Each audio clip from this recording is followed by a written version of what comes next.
नमस्कार, मैं मृदुला श्रीवास्तव सी न्यूज भारत में आपका स्वागत करती हूं। वक्त हो गया है न्यूज आवर का।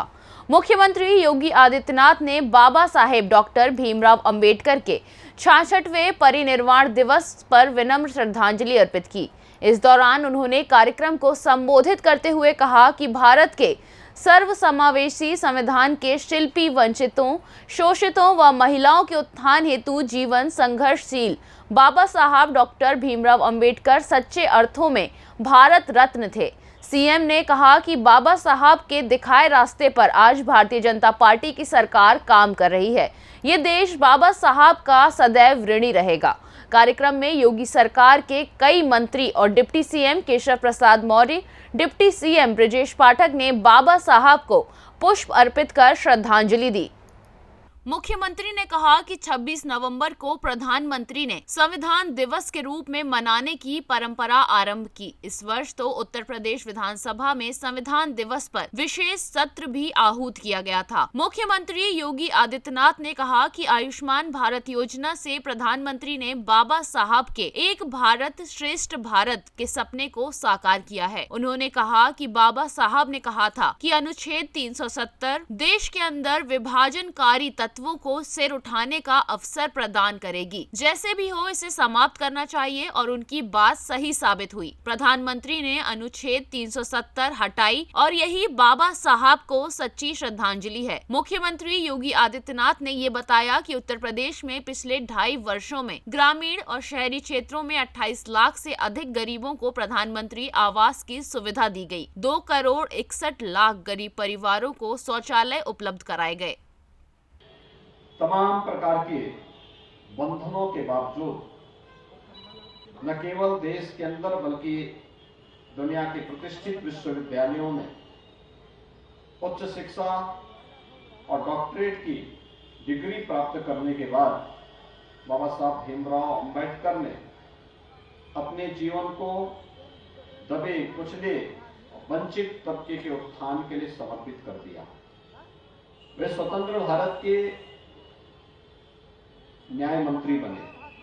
विधि और न्याय मंत्री के रूप में उन्होंने भारत को एक नई दिशा दी और उनके द्वारा जो डायरेक्शन उस कालखंड में दिए गए थे वह भी आज भी वह उतने ही प्रासंगिक बने हुए हैं जो 1940 और 50 के दशक में जिनकी प्रासंगिकता और जिनकी आवश्यकता थी।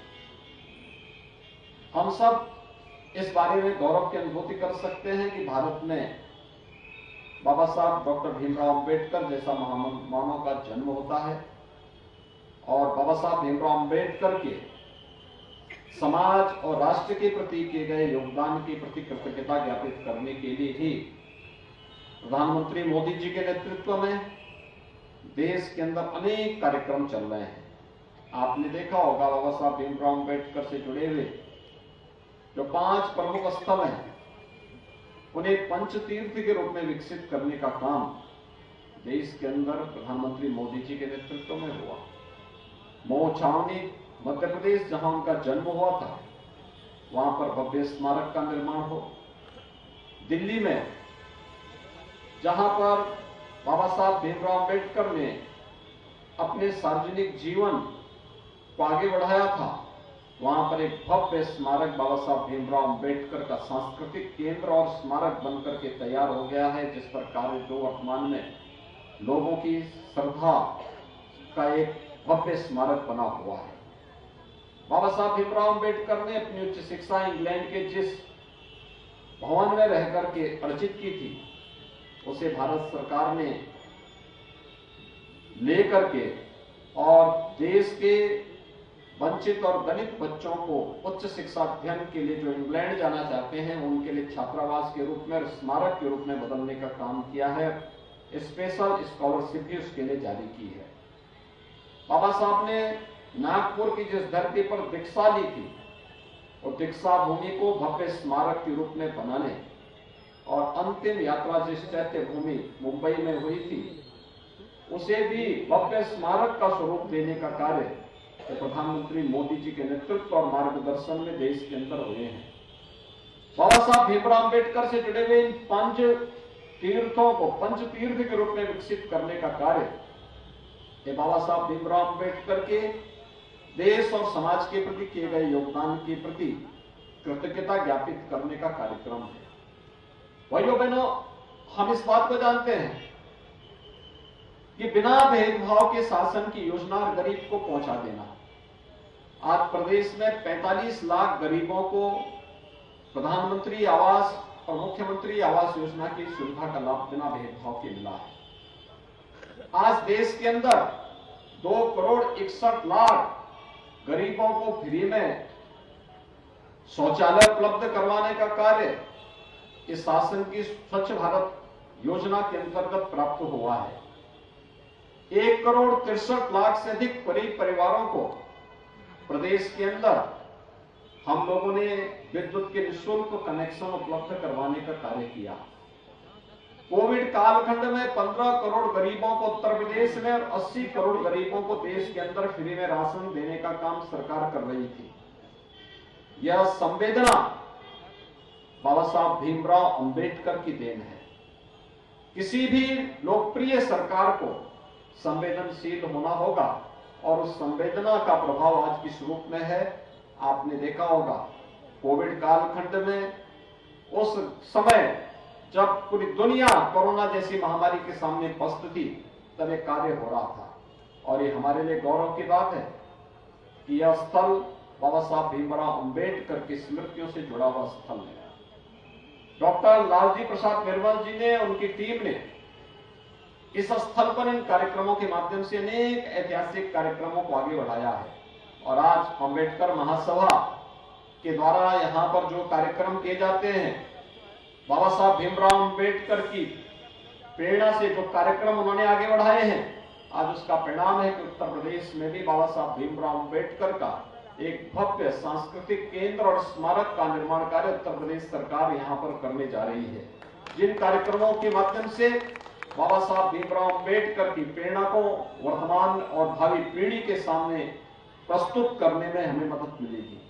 ये मेरे लिए व्यक्तिगत रूप से गौरव की बात है कि हमारी ही सरकार ने प्रदेश के अंदर बाबा साहब भीमराव अंबेडकर की चित्र को हर एक सरकारी कार्यालय में लगाने का काम किया है और ये हमारे लिए ही गौरव की बात है कि हमारी सरकार प्रदेश के अंदर उन वंचित तबके के लोगों को भी, जिन्हें आजादी के बाद कभी शासन की योजनाओं का लाभ नहीं मिला, बनटांगिया, थारू, मुसहर, कोल, सहरिया और वे तमाम अन्य जातियां जो हमेशा कहीं न किन्हीं कारणों से वंचित रह जाती थी शासन की योजनाओं से, जिनके लिए दूर की कौड़ी बन गई थी, उन तक आवास की योजना और शासन की सभी प्रकार की योजनाओं को पहुंचाने का कार्य भारतीय जनता पार्टी नेतृत्व की केंद्र और राज्य सरकार वर्तमान में कर रही है।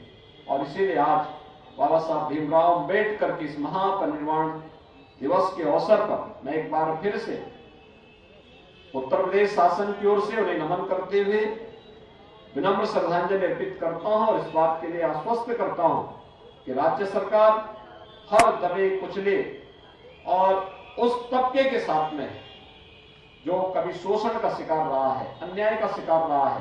बाबा साहब भीमराव अंबेडकर आज आजादी के अमृत महोत्सव वर्ष में जब हम कार्यक्रमों के साथ जुड़ रहे हैं, तो आज भी वह प्रासंगिकता बनी हुई है जो बाबा साहब भीमराव अंबेडकर ने देश की आजादी के बाद संविधान सौंपते समय इस बात का उद्घोष किया था कि संविधान की मूल आत्मा स्वतंत्रता, समानता, न्याय और बंधुता में है और इन सभी मूल्यों के लिए आज भी हम सब पूरी प्रतिबद्धता और तन्मयता के साथ लगे हुए हैं। मैं एक बार फिर से अंबेडकर। लखनऊ से सी न्यूज संवाददाता कवि तिवारी की रिपोर्ट। फिलहाल के लिए इस खबर में बस इतना ही। अगर आप अपने शहर या क्षेत्रीय खबरों पर निगाह बनाना चाहते हैं तो लॉग इन करें हमारी वेबसाइट www.cnewsbharat.com पर और जुड़े रहें दिन भर की खबरों के अपडेट्स के साथ। हर खबर आपके साथ, आपके हाथ।